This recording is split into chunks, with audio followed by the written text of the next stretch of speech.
Hello and welcome to another update video about Near protocol. So yeah, Near is also heading further down. We talked about that in previous videos. I always had this sort of warning on the chart, not high confidence in the bullish count, because there was a bullish count in the previous videos, but it was not high confidence. So usually you have a bullish and a bearish count anyway, so that you understand if certain levels get broken, then let's say the primary expectation isn't going to work out, so you have to focus on the alternative. So just for clarification here, but I did warn you that there is not much confidence in the bullish count. Key support in the bearish scenario is 170, and we've reached now around 195, so we're getting closer and closer. I'm not sure if we will exactly get to 170, we'll see. But by making a new low, the chart will lose a lot of strength long term, not good. And yeah, so with Near, until we really see here a clear impulse to the upside now, this thing is getting into a little bit of trouble. We are already, if we draw the fibs, I mean, generally for all new viewers, we covered that before, but this chart here made a wave 1 to the upside. That is my current view all the way in January 22. We then moved down in a wave A. We had here a nice reversal point. We moved up in a wave B. I remember that. We talked about an upcoming correction down.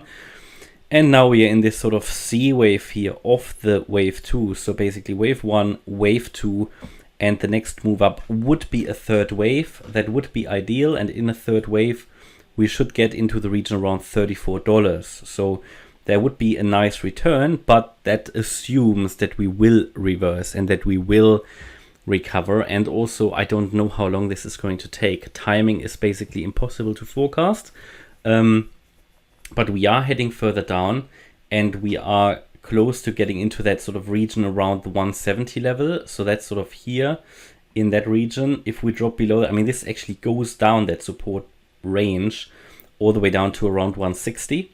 So if we really go below this area, well, there isn't much support left, I can tell you. So that's what I mean, you know, any new low here wasn't really good for the chart.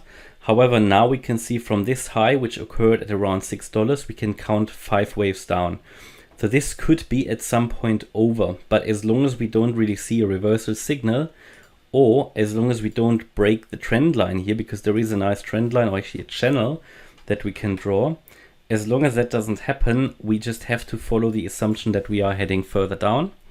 If you also look at this here, if let's say we came down here today to the support box of the channel, that would actually take us even down the support line. That would take us down into the region around 150 actually. So yeah, there is still space for further downside. A possible reversal will, in my opinion, only occur as soon as we break out of the channel to the upside. If that happened today, which it probably won't, the move would have to be above $3, yeah, $3.35 actually. And the problem that we have with this chart is that we have already dropped a while ago below the 88.7% Fibonacci retracement. That is at around $2.30. So that's what I think when I referred to this situation recently, that if we make a new low, this won't be good for the chart. That is what I meant, because any drop below the 88.7% Fib level is not good for a chart. It's not good for a crypto, not good for an asset. If you are wondering what I mean, just take a look at the VeChain chart. Yeah, this literally has not moved at all since we dropped below the 88.7% Fib level. So yeah, I think here we have nearly 5 waves down, or we actually have 5 waves down. As you can see here, 1, 2. This was, by the way, a short position possibility, that green box there. Then here the wave 3 down, the wave 4 up, and the wave 5 down. So that can take us down a little bit further. 170 will be important support, so between 170 160, but the primary expectation here sort of has worked out, and we are waiting for the downtrend to get exhausted. But at the moment this still looks fairly impulsive to me.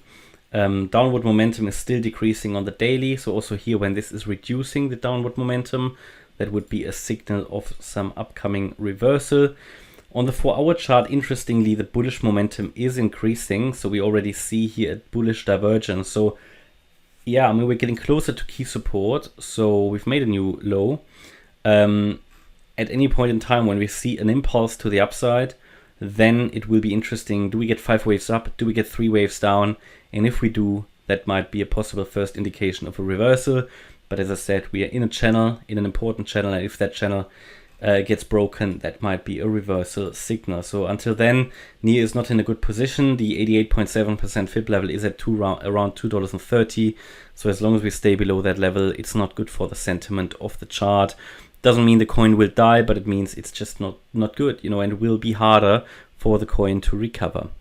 Okay, and that's my update about NIA. Hope you liked the update. If you did, please hit a like button, leave a comment and subscribe. And if you really like the content, then please check out the channel membership. Thanks a lot for watching. Bye-bye.